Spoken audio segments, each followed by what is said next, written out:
don't think anybody, including our fan base, are afraid to be the villains. So I think that the world, it's football time in Tennessee. Welcome to the Talkin VAWLS Network. This is Talkin VAWLS Live. My name is Boogie Bentley. I'm Dauber. And I'm the Indy Kid. We're going to go a little bit into that Florida game from last week. We're going to answer a few listener questions. We're going to be breaking down Saturday's game against Missouri, talking about just how important that game is going to be. But if you haven't done so yet, please do us a favor. Drop down below the video. Hit that thumbs up. If you're new to the channel, go ahead and subscribe. Click that bell for notifications. You won't miss out when we go live, when we drop new content. We do go live every single Tuesday night at 8 p.m. Eastern time, also on Saturdays immediately following the game. We were having a little conversation right before we went live, talking about the basketball content that these two jokers are going to be bringing your way. And then, of course, once we roll around into the spring, myself and the Indy Kid, maybe Dauber will join us this year. We'll be doing baseball.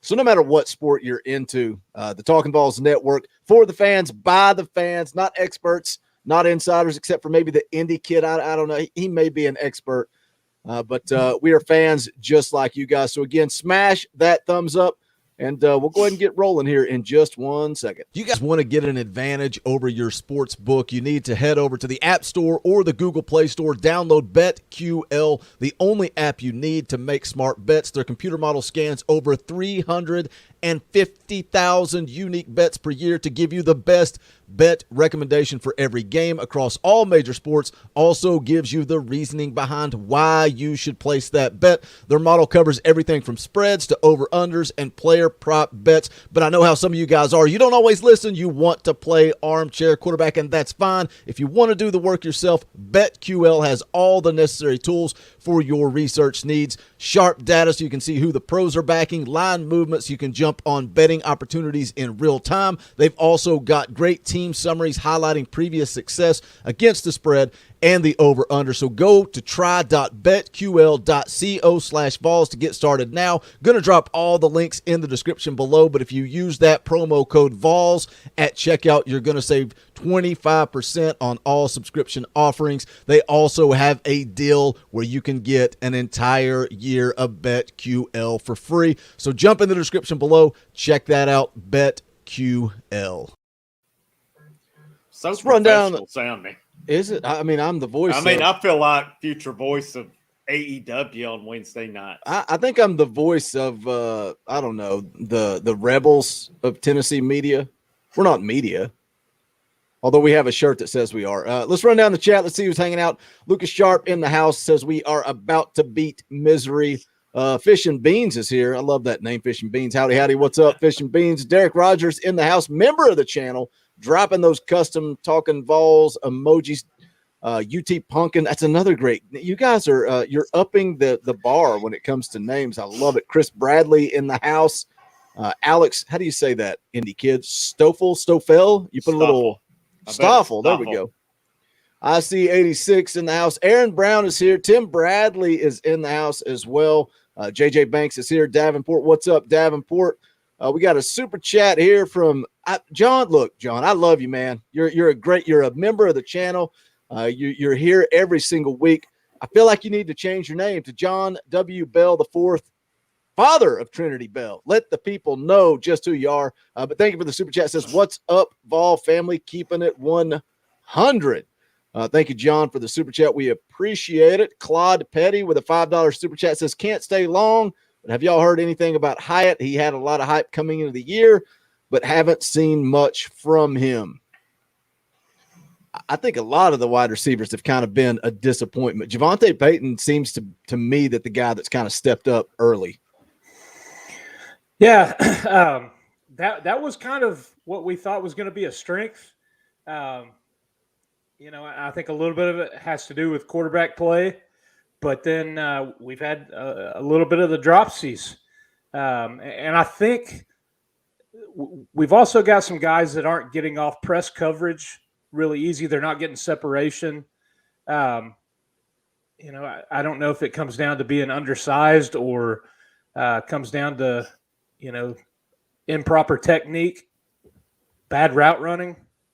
You know, what we keep hearing from guys that, are insiders that see practices, that the quarterbacks are making these throws and the receivers are making these catches in practices.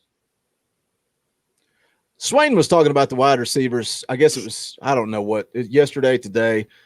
Somebody called in the show and said they listened to a certain media outlet that said that they graded out the wide receivers at like a B or something like that. And Swain got wide-eyed. He gave him a D for the Florida game, talking about the drops. And, like you said, Darby, they're talking about how Heupel keeps selling they're not dropping the ball in practice. Right. Swain doesn't necessarily buy into that. You don't just magically drop the ball as much as it's happened. And he kind of talked about his time as a wide receiver and talked about, taking leadership and saying, we're going to go out and catch more balls. But also, I've seen people blame Cody Burns and say he needs to be fired. Wide receiver coach needs to be fired because of all these drops. Again, I don't know. What's your thought process on that? Because my mindset is, as a player, catch the football. That's not coaching. Catch the ball. But then listening to Swain, he said, it depends on who your coach is, because his wide receiver coach got fired. Trooper Taylor comes in, and the expectation kind of raises, right? It kind of rises up a little bit. And you may think you're doing the right things. And this is kind of paraphrasing what Swain said. He said, you may think you're doing the right things until you have a change in leadership and you realize you're not doing anywhere near enough. And then that led to Swain kind of getting the wide receivers together, catching more balls, doing more drills, putting more work in. So what's your thoughts on Cody Burns taking the blame for the way these wide receivers have performed? It's hard to blame him when it hits them right in the hands and they can't hold on to it. It really is. And maybe we overhyped this group. I think we looked at them from a speed standpoint. A lot of them had good ratings. It's a fairly inexperienced group, though, outside of Peyton, which Peyton hasn't had a ton of catches coming into this year from Mississippi State. And Velus Jones, he was your most experienced guy, played a lot of football, but I'm not making excuses for him. It is an inexperienced group, though. They can be better. Going back to Swain, I think they had Pat Washington at receivers coach, got rid of him. Trooper Taylor was brought in. Yeah, that group amped up at that point. I think it's probably – I honestly think it's too early to tell, not only with receivers, but any unit. It's maybe we overrated the talent that's down there. And, I think something that probably doesn't help is the different speeds from the quarterbacks. It's each quarterback throws a different ball. I don't know how much that could mess with them or not. But the bottom line is when it hits you in the hands, you're playing in the SEC, you got to catch it. Yep. And that Josh, wouldn't matter if it's Cody Burns or the three of us coaching them. All of us, I think everybody's going to coach to catch the ball. The only thing I thought receiver in college, if not, was interesting was Swain, talking about catching more balls. Like you think showing up at 6 o'clock in the morning and doing routes on air with the quarterback is enough until another wide receiver coach comes in and says, well, I want you to show up at 6 and do routes on air. Then I want you to hit the jug machine and I want you to catch I think he said Trooper Taylor wanted him to catch 100 balls a day off the jug machine. And then he took it amongst himself to go above and beyond that.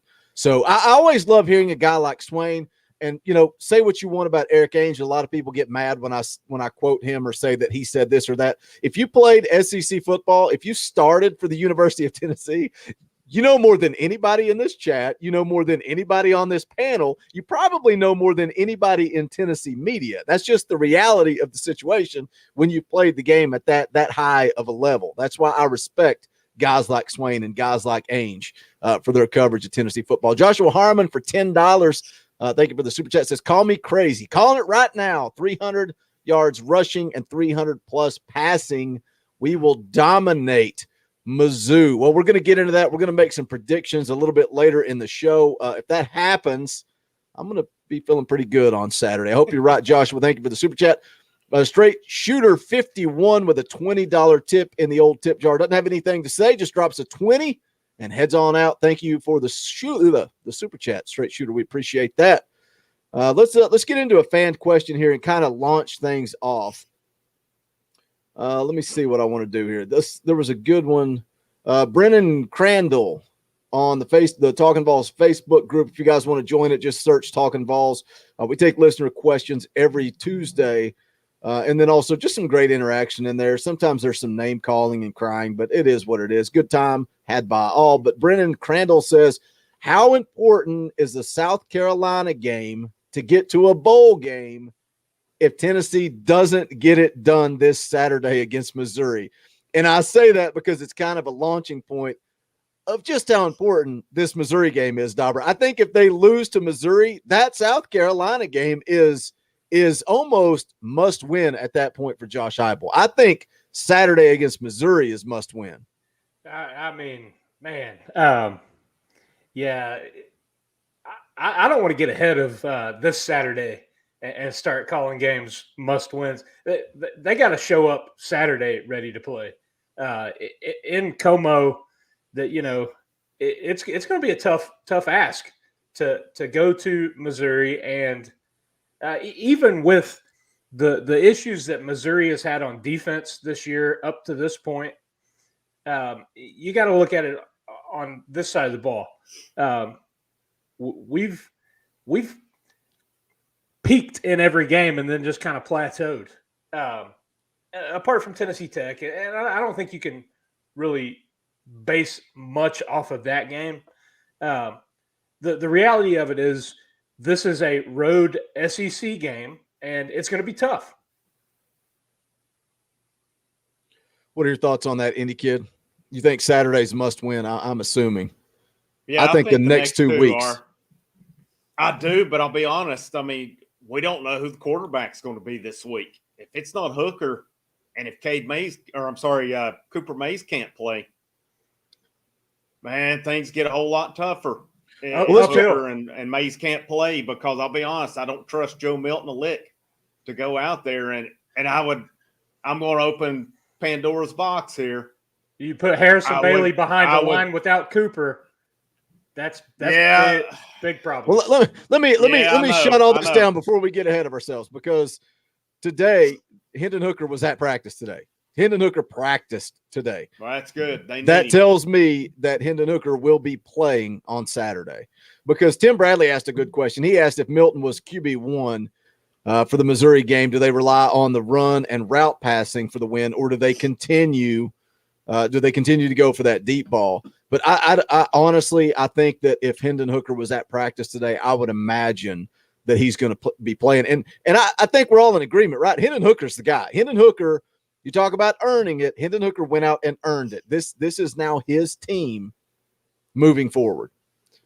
He's been the most consistent. He has. Yeah, I think so too. He's not perfect. But I mean, he's an upgrade over what we saw last year. I will say that. He does good things. I think he'll be a little more dangerous this week against Missouri if he's healthy, because Florida really bottled him up and didn't allow him to get out and get many yards scrambling last week. I just don't see how you could trust Joe Milton. Hasn't played in a couple of weeks. Well, I mean, he played sparingly the other night because out of necessity. And I know if Hooker can't go, it's going to be Milton. Yeah, I think if I'm like you, if Hooker's practicing, I think he goes. I think he'll be a go. My question with it was he in concussion protocol, which Heupel denied. Yeah, he said he wasn't, and if he was, I can't imagine that he would have been out there practicing today. So no. I think Hendon Hooker is going to be good to go to be out there practicing on Tuesday. But a lot of people like to talk about stats. They like to talk about numbers, right? That's what they like to do. And when you look at Hendon Hooker, I think consistent is the best word. You can see the upside of Joe Milton. I think we can all see the upside, but he's not getting it done. What difference does upside make if you're not connecting on those deep balls where guys are running wide open? And all spring practice, all we heard was Hendon Hooker is steady Eddie. Let's read off his numbers and tell me if you would say he's consistent. And I know stats are stats. Like, I'm not really a stat guy. Sometimes people piss me off when they want to talk about stats and numbers, but I just want to do it. When you look at his stat sheet, 46 of 70, 613 yards, 65.7 completion percentage, 7 touchdowns, 1 interception with a QB rating of 169.4. That's a pretty good line. That's a pretty good line. I would throw this out there. What if he was taking the first team snaps all spring and all fall? Yeah. I think that Pitt game would have ended differently if it was Hendon Hooker's team. I do. I think it would have. I think he brings a dynamic. I think he has obviously more accuracy, but just what he does with his feet, man. And, you know, those last few people that Tim Bradley calls Bailey Bros, that's what he's calling them, is Bailey Bros, that are hanging on for Harrison Bailey. This offensive line isn't good enough. I think there's more to it than that, but what Hendon Hooker gives you with his feet, like Joe Milton has shown some flashes with his feet and running the football, but Hendon Hooker's dynamic with the ball in his hands. Yeah, he is. He's what they need with that line. And like I said, I do not trust Milton at all right now. I think there's some – I don't know if he can't make the throws. I don't know if there's a mental block. Short, 10 yards or less, pretty good. I think the offense runs at a good, smooth pace with him back there. But just something's off. And like you said, it's one thing to have potential, but if you can't meet that potential, it's kind of pointless.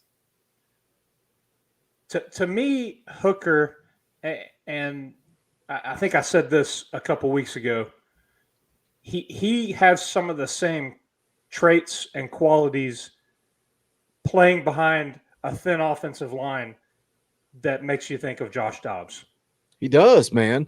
The way he moves in space, it looks so much like Dobbs. The ability to extend plays and kind of move the pocket, and then if it all falls in, make something happen with his legs. Let me go back and get this big time super chat. $25 from John Hill. Big time. We appreciate it, John. Thank you for that support. Says, thanks, fellas, for the show. Let's run the ball down Mizzou's throat. Go Big Orange. Yeah, you're teasing. You're teasing my prediction, John, but we appreciate that super chat. I think that's something that Tennessee is going to be able to have some success with on Saturday against Missouri, is running the football. Let's see here. Do you guys want to go back and recap some of the Florida game? You guys want to talk about that?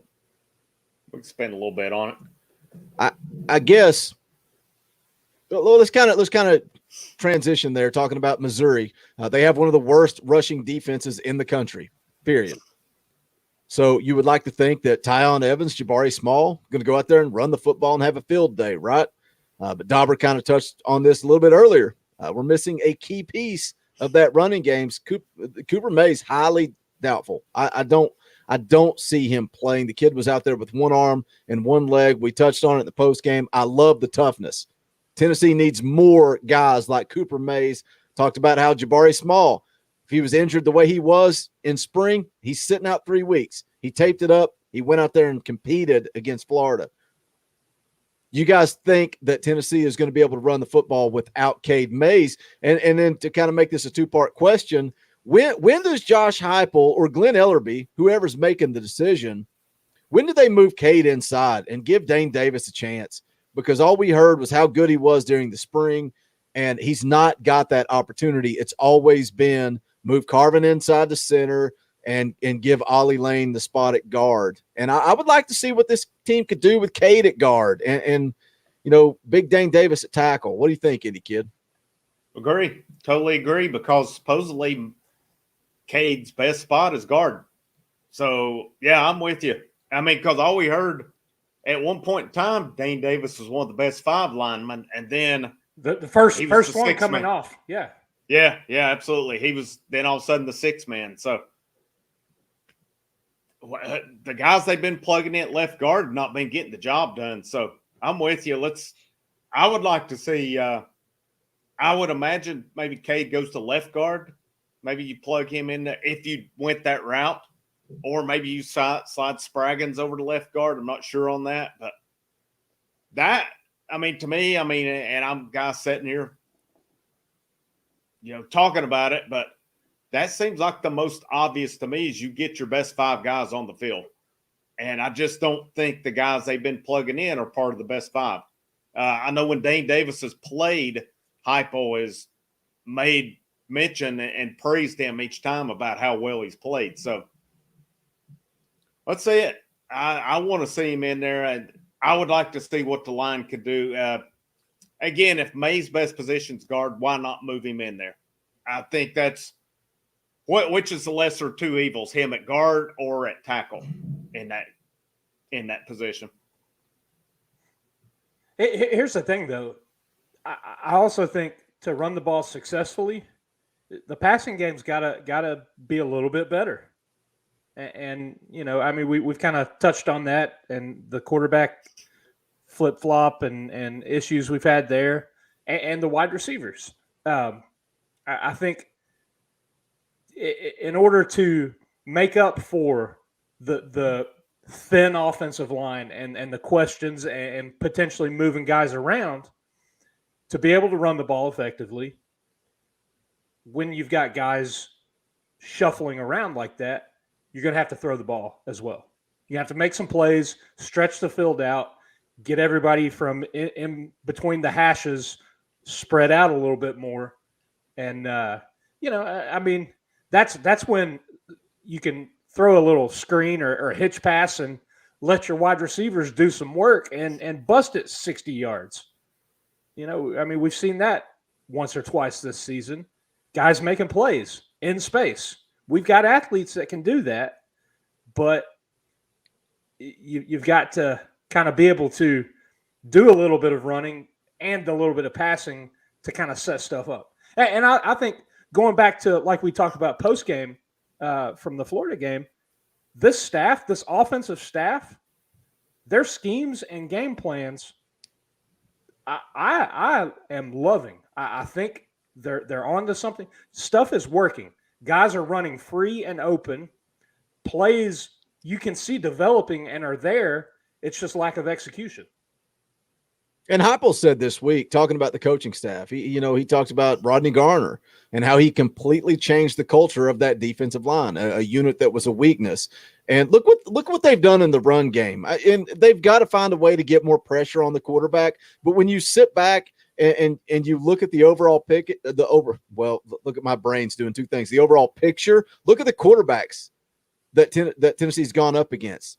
Pickett makes plays with his feet. He can get outside the pocket. He extend plays. And then obviously the Florida game, that it almost went down exactly like you expected, right, with their quarterback. So I don't think we've really seen a true test of what this defensive line can do.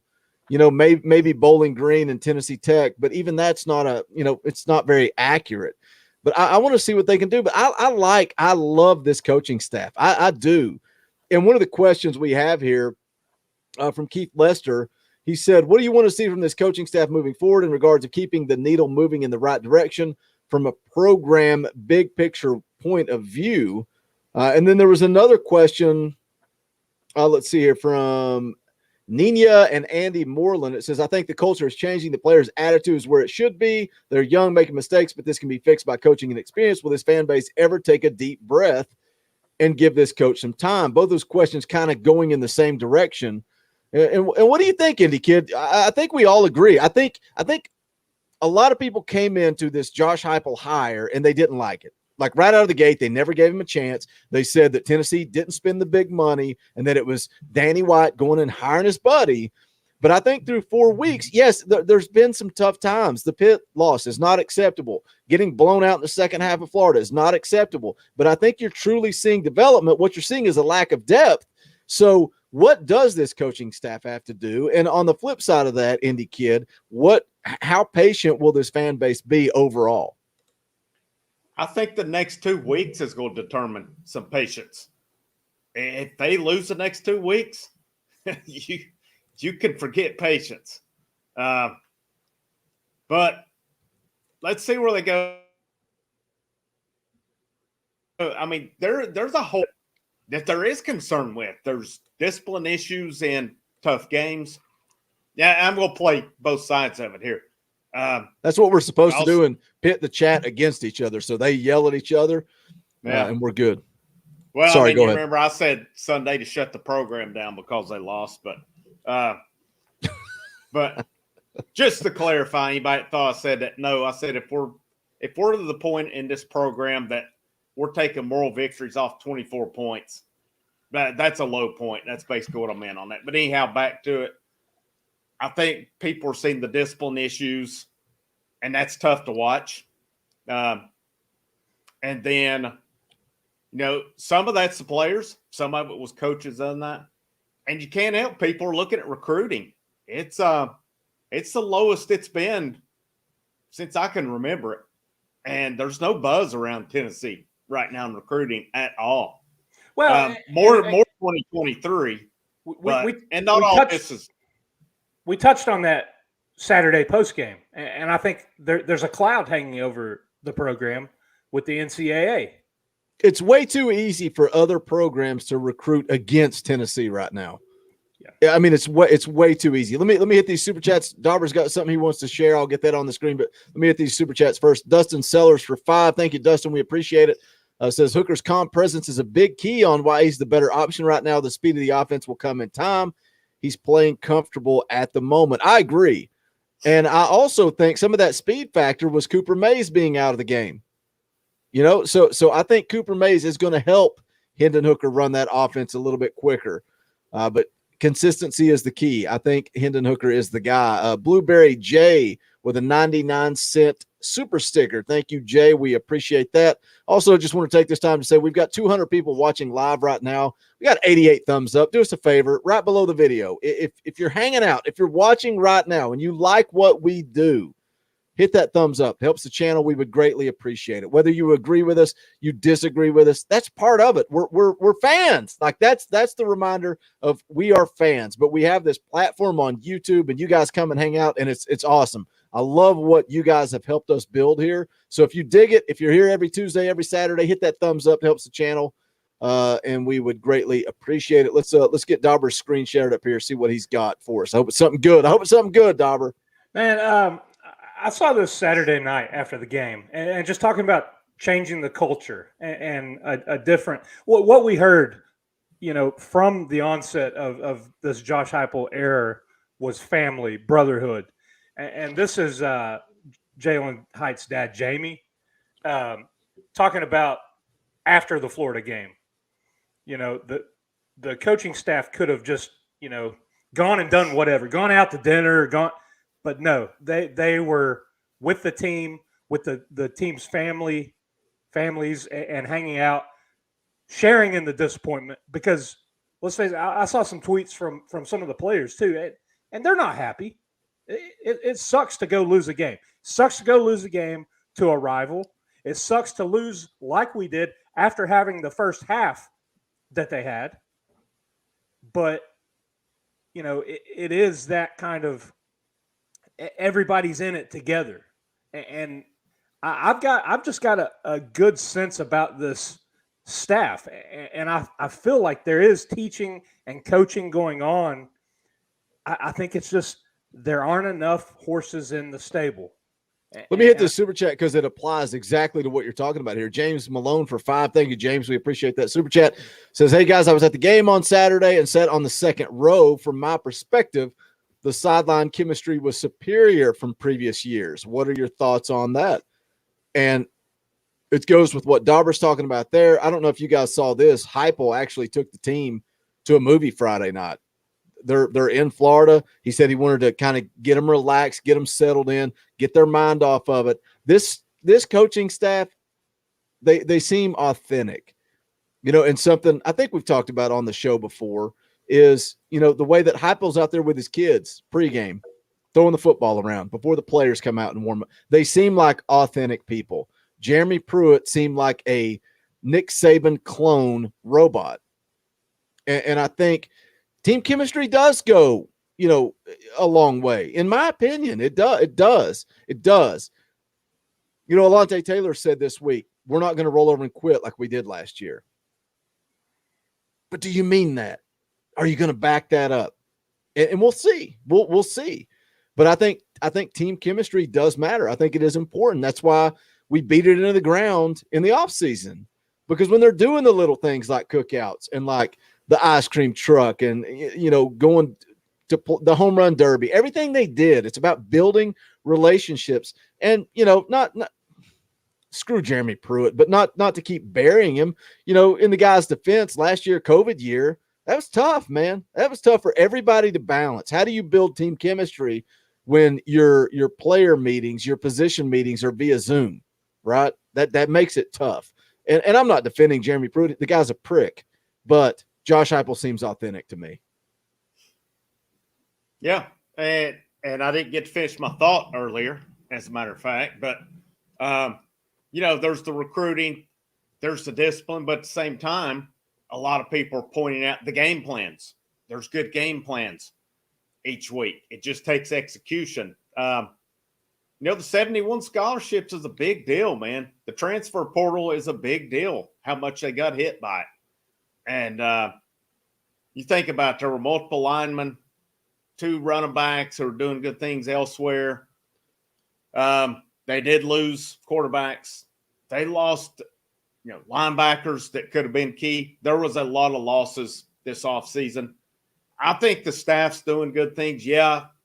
We analyze it after the games. That's not being negative. It's calling it like you see it when you point out mistakes. It's part of it. But I think that, Mullen praised Heupel, said he's doing good things after. I know Grantham tried to take a shot, saying Kentucky's offense was harder to playing for than Tennessee's. That's a joke. But we'll see where it ends up. Here's the bottom line in the whole thing. We can set and pick it apart all we want. The bottom line is we need Josh Heupel there for a while. Yep. So, if we're going to nitpick him apart, got to give it some time because this cloud that's over him, I don't know why in the hell that's continuing to go, why that's not resolved at this point. But you could. I got a video coming tomorrow. I got a video coming tomorrow where I'm going to blow a gasket over this. It's ridiculous. Negative recruiting the crap out of them over this. It should be done with. And Tennessee is spending ridiculous amounts of money. That's what I was going to say. Did you see that today? Yes, that's what I've got queued up to make a video tomorrow. It's absolutely ridiculous. But let me hit these two super chats, and then I want to continue on the Indy Kids train of thought there with where he's going. Steve Truitt for 10. Thank you, Steve, for the super chat. We appreciate that. Says this team is making gains in the offense, and they will put it together this week. I think, spoiler alert, I think Tennessee puts it all together this week. I think we are going to be happy on Saturday afternoon. I agree with what you're saying, Steve. Philip Scout for 10. Thank you for the super chat. Says recruiting and culture will catch on in time. Everyone is looking at Arkansas's incredible rise, not considering context. Arkansas has almost 20 super seniors, and the players picked their coach. That's another video I want to make. Is I'm sick of the comparison between Tennessee. I hate comparisons in general because everything has circumstances. You can't look at Arkansas. Yeah, you can't look at Arkansas and say, well, why can't Tennessee do this? Like Dauber said, it's apples to oranges. But let's keep on that train of thought from the Indy kid there, talking about recruiting and the NCAA cloud hanging over their head. How patient will this fan base be? Because, we can sit here and try to be logic, use logic when we look at it and say, well, we understand recruiting. Recruiting is such a huge piece. When we're talking about Josh Heupel scheming guys open, I think Tim Banks is doing good things on the defensive side of the ball. But how long will this play out? If you have a mediocre 22 class, how much further behind are you going into next season? How do you continue to build momentum if you've got less Jimmys and Joes moving into the 2022 season? Portal. That's a Portal huge heavy. Factor. Yep. Portal heavy. I said it Saturday night, and I still maintain it. I would go all in on Walter Nolan. And that's really, the big main target. I'd go all in on him and then maybe a couple other guys, and then I'm going portal heavy. Even quarterback, possibly. if the right guy's out there. I mean, all the Hooker, Milton, and Bailey can all come back. Plus, you got Taven Jackson. So, I mean, if Hooker if Hooker takes the keys and goes with it and progresses, hey, yeah, I mean, that's your guy next year. But if you don't have a surefire quarterback for next year, I would not hesitate if the right guy was in the portal to go out and get them. But that's what we need. We need Hendon Hooker to succeed. Go ahead, Dauber. I can tell you about the talk. Here's the thing. We're on our 5th coach since 2009. You can't keep this stuff up. Somebody's got to get going and get time. I just hope Heupel shows improvement and continues to build upon season after season, because that's the only thing. I mean, you have people before the season talking about 9 wins and all this stuff. With everything that we've just talked about, with the scholarships, the number of scholarship players, with all the guys that left via the transfer portal, and then the gauntlet of the SEC schedule and injuries, this was going to be a rough season. This is year 1. And you know, here we are talking about, and we're doing the same thing. We're talking about must-win games. Must-win games in week 5. Is that realistic? I mean, I think we even said in week 2 it was must-win. I know. I mean, I really think if we're talking about getting rid of Heupel right now, you might as well, Indy kids, shut the program down, right? Yeah. Because That's the whole point, is how long is this fan base going to give him? And like you just said, it's because of what we've been through over the last 15, 20 years. That's why the leash is short. You know, Josh Heupel is paying for the sins of Jeremy Pruitt, paying for the sins of Butch Jones, paying for the sins of Derek Dooley. That's why people are so pissed off. Keep doing the same thing because you just get further and further behind. I think he needs 5 years no matter what happens. Almost no matter what happens. We've dropped from an upper SEC team. We're not even in the middle of the pack right now. We're in the bottom tier. Lower third. And keep this in mind. You know, we talk about it just being year 1. Think about next year, man. Look at who they're losing after this year potentially. It doesn't look a whole lot better for next year. I mean, and that's not me being a negative Nancy or anything like that, but I mean, we can say what about the secondary, but most of those guys are seniors in the secondary. Most of your guys on the defensive line are seniors. Your best offensive lineman, I mean, Cade Mays, he's got to think he's probably not coming back. Yeah, he's gone. Bayless Jones gone. Javonte Payton gone. They're really going to have to develop guys this year to have them ready for next year. And they're going to have to wear that portal out. I think especially on both lines and in the secondary. But I mean, I would not hesitate at all to add another quarterback if the right guy is there. Well, and I would look strongly too. You know, who has the historically best classes each year? Ohio State, Alabama, these guys. If they started getting a lot of guys transferring, I would look hard at what I could get from those teams. Yeah. Let me hit this super chat. Where'd it go? Philip Scalp with another $5 super chat. Thank you, Philip. We appreciate that. Says Heupel needs at least 5 years to build this team. Yeah, I mean, that's exactly what I just said. I agree. I think 5 years. And that's let me say this, because people will come into the comments and say, Boogie, on September the 28th, 2001, you said this. That doesn't mean that we can't criticize things that we see on the field, right? Mistakes made in the Pitt game, mistakes made in the Florida game. We can still criticize, but we realize in the grand scheme of things, he's going to need 5 years. But when you talk about transfer portal and quarterbacks, it's going to be interesting to see what happens. because if Hendon Hooker does take the keys and he does claim the job, we very well could be looking next year that there is no Joe Milton and there is no Harrison Bailey. So you've got Hendon Hooker and Taven Jackson, and that's it. You're going to have to go to the transfer portal. I say this all the time. I don't remember the exact number, but look how many quarterbacks were in the transfer portal this past offseason. Number one position in the portal, quarterbacks, because they all think they deserve to start. Yeah, somebody asked if I'm saying that somebody can't break out. Yes, somebody can. I'm looking at things, what they're losing. Next year just doesn't. That's why I say this year, we've all said it, development is key this year. It's huge. And then, guys having that off season to go through spring practice, to develop, to get bigger, get stronger, faster.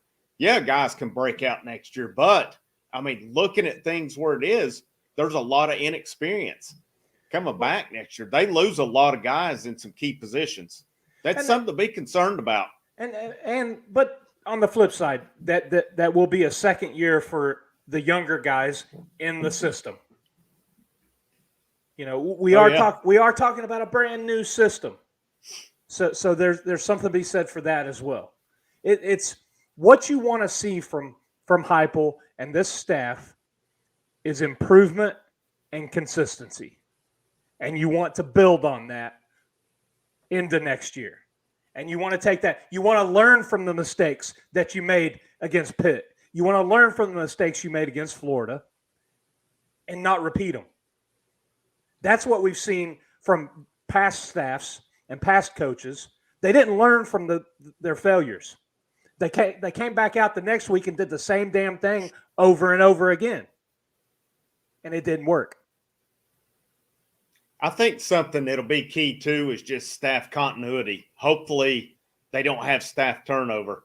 And that was something with Jeremy Pruitt every year. There was staff turnover.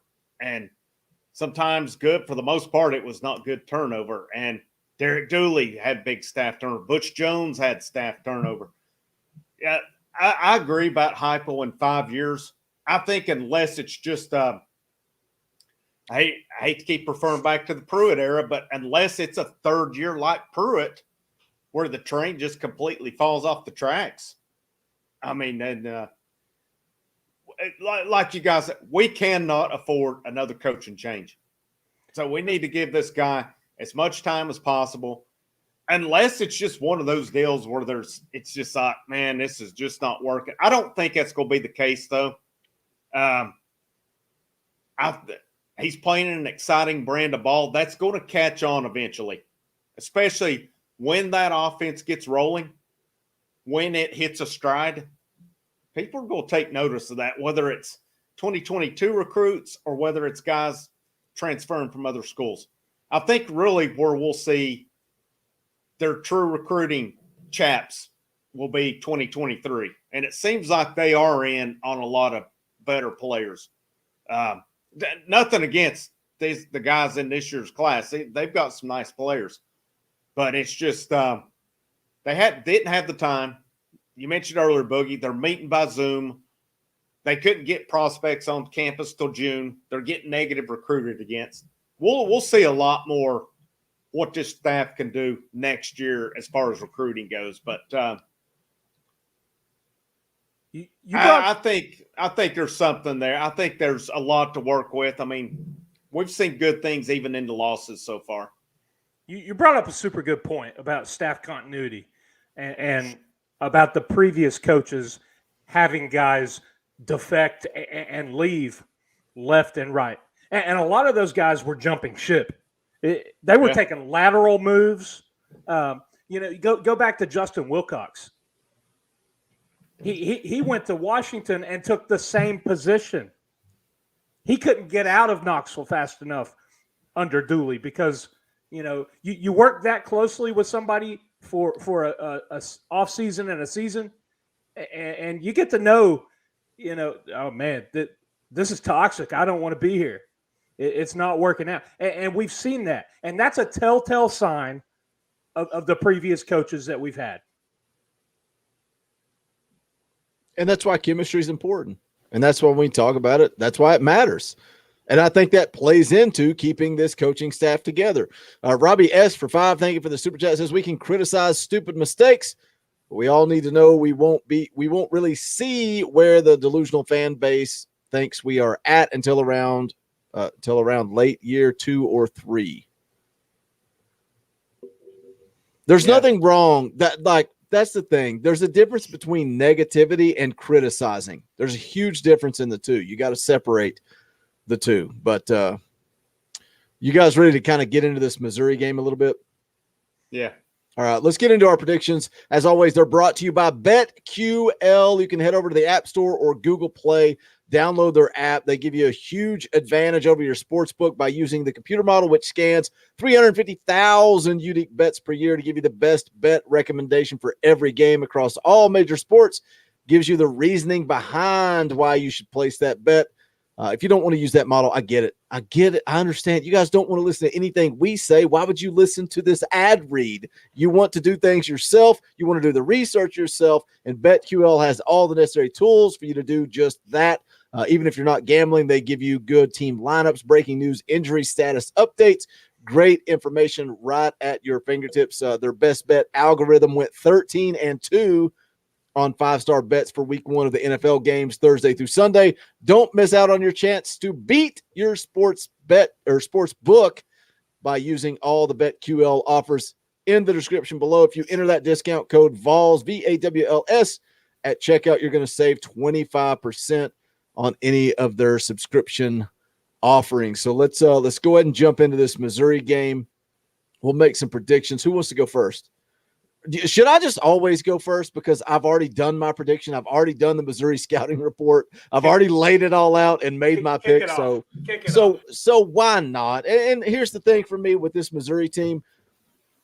One of the big things is Connor Bazelak, the quarterback. He doesn't have the feet that Pickett has or that Emory Jones had. He doesn't have that ability to escape the pocket. And I think this Tennessee defensive line, we're going to see what they're made of this week. We're going to see if they can pin their ears back, put them in 3rd and long, and get after that quarterback. But the big kicker for me, the big thing where I see an advantage for Tennessee is defensively. Missouri's given up 32 points a game, but also they're giving up almost 270 yards per game on the ground. And I think Tennessee can capitalize on that. They can take advantage of that. And yes, even if Cooper Mays is out, going back to what we said earlier, I want to see him slide Cade to the inside, give Dane Davis a chance.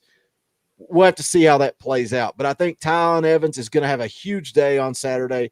I feel like Saturday's the time they finally put it all together. I felt even more confident. I made this prediction before they announced that Hendon Hooker was going to be, that he practiced today. I feel even better about it with Hendon Hooker in the game. I'm going Vols 38. Missouri 24. I think they finally click on all cylinders. I think the Vols win, and they win big. Good Lord, Tim Bradley, you drinking already? What are you doing? Any kid, what do you got? Yeah, I think Missouri closed last year strong. I don't think it really beat anybody out of this world. And as bad as Tennessee was last year, they hammered Missouri. And I know it was a different quarterback. It wouldn't have made much of a difference who was playing.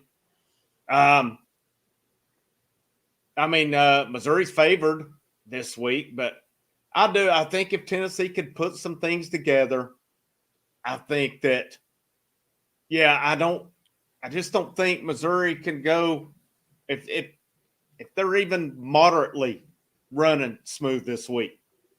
I don't think Missouri can hang. I'm going to say Tennessee 31, Missouri 14. Oh, wow. You're drinking the same thing Tim Bradley's drinking. Right. You said, what was your pick? 38-24. 38-24. It's only a 3-point difference. I know. It's 3 points of booze. There you go. Get you another sip of it. That's all water right there. Ice cold water, brother. I like that pick. 104-0. God, Cal 1 took my pick. That's an Alabama fan. He can't even. I'm surprised he even knows how to type.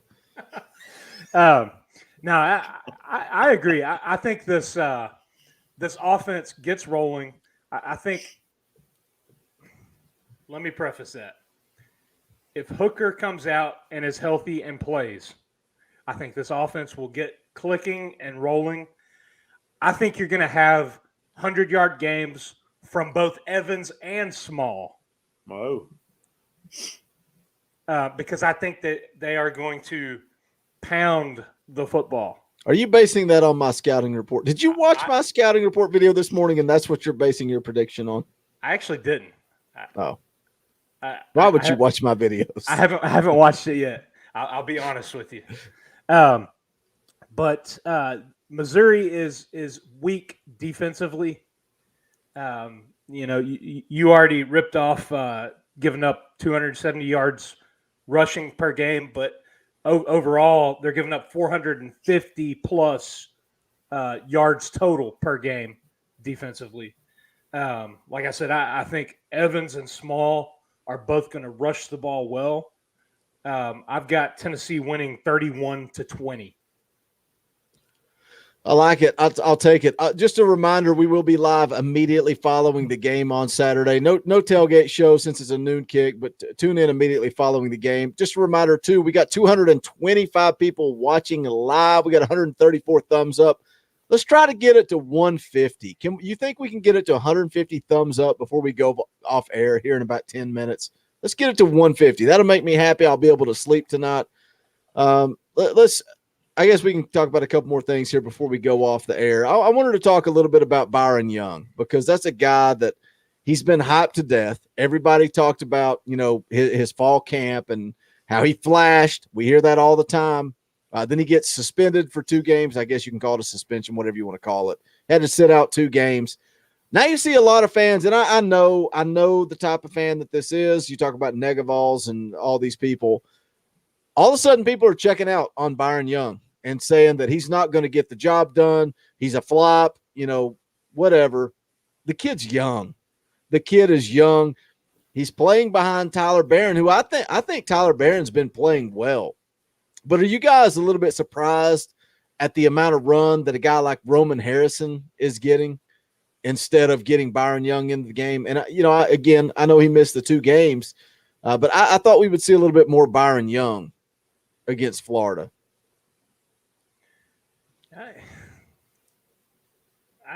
That's a tough question, man. You're talking about a guy that's, was put in a tough situation his second game in the swamp. That's a big ask, but you said it right. He flashed in spring, and that's a lot of what we heard. Is it too much of an ask, though, for a young guy like that to be the guy on the edge? I mean, I'm expecting more things from, the linebackers. I would like to see Tyler Barron and Byron Young on opposite ends instead of playing the same side, right? And you're playing one instead of the other. I think that would give you more of an edge. But I don't know. It's more of a pick your poison that way. Who are you going to block? Because Tyler Barron has looked good. I think he's looked maybe even one of the best linemen through the first 4 games, in my opinion. Yeah, he's I played well. think so too. I said it with Young when we talked about him coming back. I wonder if it was the classic case of your fall camp legend that we always hear about, who's all the time. We hear it seems like every year, and he's played 2 games. Let's see how it plays out. Well, I'm the same way. I would like to see him on both sides too. The same people casting him off as a bust are the ones that are wanting to fire the coach after 4 games. Sure. Yeah. I mean, let it play out a little bit. Come on. It's getting him good reps for this year, and down the line, he'll be fine. He'll be fine. I just think it was a lot. Again, Just because they do it in camp doesn't mean they're going to do it in the game. I mean, he had, 6 tackles the first game, but not much this week. Yeah, after 2 games, it's kind of hard to write somebody off. That's a little over the top, I would say. But I mean, and you're also talking about playing the number 11 team in the country. yeah, he'll be fine. I mean, it's they got some good options. They do. I mean, I said it all alone in camp. Let me just stand up.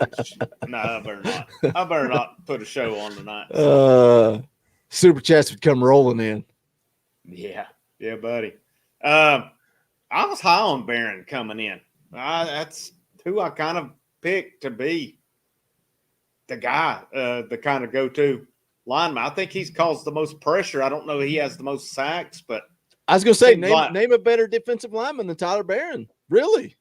Yeah. I mean, there's been some guys who've played some good ball, but, I mean, I think he's caused – and maybe I'm wrong on this. I feel like he's caused just as many, if not more, disruptions than anybody.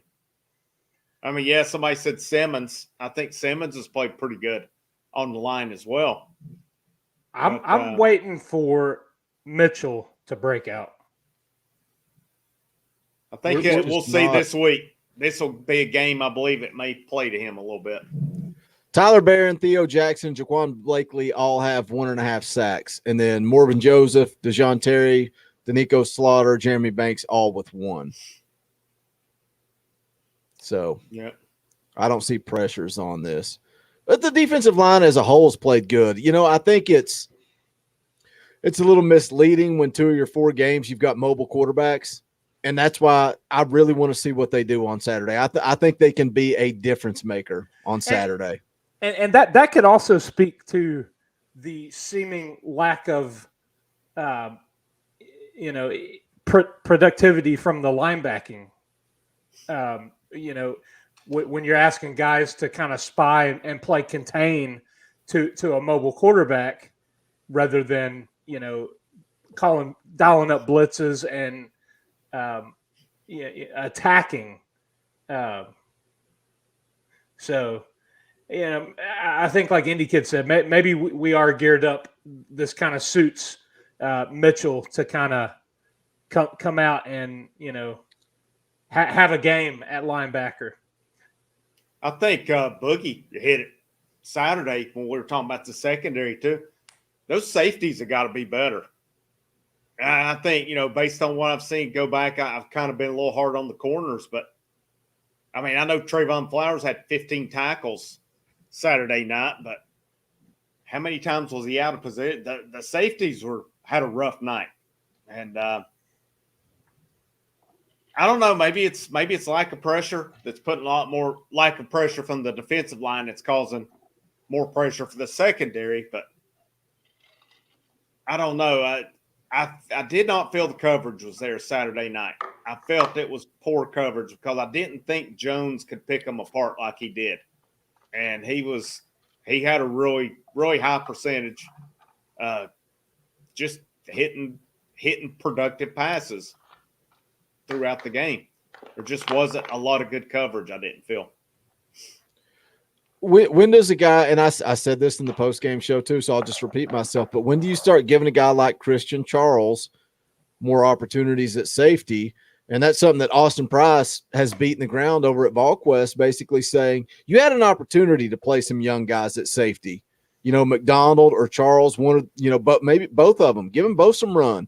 Late in the game, the game was over. Tennessee wasn't going to win in the fourth quarter. Why not give them some run at that point? Because you talk about the secondary in general, I think the safeties are the weak spot. Why not give those guys an opportunity to learn and develop when the game's over, right?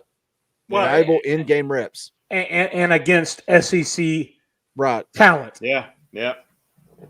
I mean, worst case, you could move Theo Jackson back to safety. I mean, which I would hate to move him as good as he's playing. I wouldn't, because he's playing so good. I mean, it is a thought, but I think Charles was in at some point and got, I'm not going to say burned, but I think in the first half. Yeah, I think, but yeah, I mean, there's been a lot of praise for him and McDonald, and I just don't feel like there's much speed back in that second at the safety position, and I don't know. That play's got to be better. And like I said, Dauber, linebackers. I don't think the linebackers been horrible by any means, but I don't know if they've made a lot of plays either. Banks will make a play and then he'll get a 15-yard penalty. Oh God, yeah. But you know what? I love Banks. I know Indy Kid rolls his eyes sometimes when I say it. I think he's the best damn linebacker on the team right now. I really do. I really do. Well, and that's the thing. His motor doesn't stop. That's for sure. That is exactly the thing. That's why he couldn't play running back, because his motor, because he kept trying to churn out yards when he was stood up and he kept fumbling the ball. But I mean, yeah, if he cleans up the mental stuff, because he's improved in coverage. That was his downfall last year. He looked absolutely lost when he dropped back in coverage. He's cleaned that up a little bit. We'll kind of know some more as we get into the SEC schedule, and the talent gets better.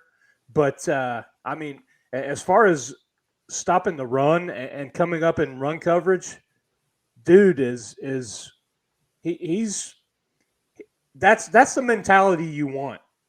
He needs to calm it down a little bit on the extracurricular stuff after the whistle. I mean, I guess it's not a ball game until he gets a personal foul, but it's like Jennings, man. It's like Jennings. He'll win you a ball game and then he'll stomp on a dude's face and get suspended. It's like you got to take the pros with the cons, right? It's like Jeremy Banks is going to come up and kill somebody in the run game, but he's going to suplex him like Brock Lesnar and get a 15-yarder. Like, you just got to take the pros with the cons. It's like it's part of it. But the dude is a redshirt junior, so technically he's got what? He could come back 2 more years. Yeah. I think he could end up being a really good linebacker. Now, who knows what he chooses to do with his life? It's weird that having the extra COVID year, guys get their degree. Do they really want to play an extra year of football? I don't really know. We'll see. We'll figure that out. We're about to wrap this thing up. I just want to remind you guys again, we will be live Saturday immediately following the game. If you're new, if you just joined, welcome. Make sure you subscribe to the channel. Click that bell for notifications. We got a lot more content coming your way. Got some fun videos I'm going to drop this week. I may get aggressive. It may piss some people off. We'll see what happens. But also, over 220 people watching right now. Hit that thumbs up. Help the channel. If you guys dig what we do, we would appreciate it.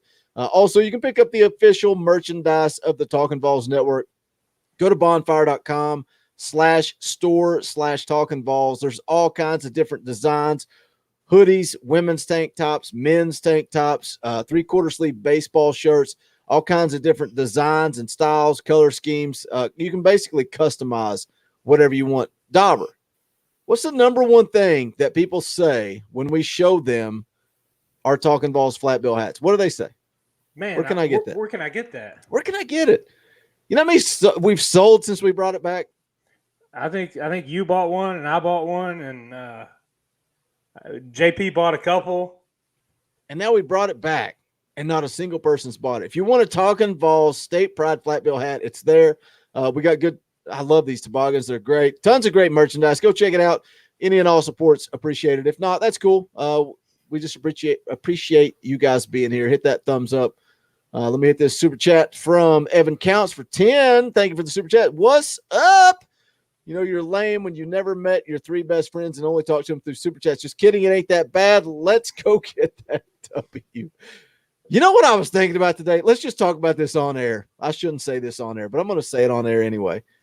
I've told the story before. The guy that I went to the first ever Tennessee game, Chris, no longer with us, passed away, brain cancer. For 5 years, we did a charity golf tournament in his memory. And we raised a lot of money for the American Cancer Society. And that was way before Talkin VAWLS. And then after 5 years, we quit doing it. Man, I was thinking today, we could do a Talkin VAWLS charity golf tournament to benefit the American Cancer Society. And I bet we could raise some freaking money. And and we could wear these too.